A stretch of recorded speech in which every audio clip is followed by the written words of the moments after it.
Bueno, en este caso lo que hemos estado mostrando en esta filmación es cómo a todo lo largo de la terraza el agua se va reteniendo,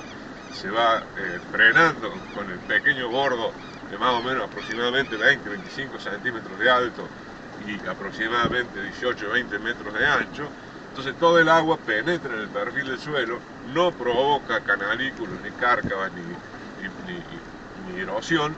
y de esa forma también, cuando una vez que esté implantado el cultivo, cada surquito del cultivo va frenando el agua y va produciendo un efecto obviamente mucho menor que el del bordo, pero todo ese efecto sumado hace que no se produzca la erosión.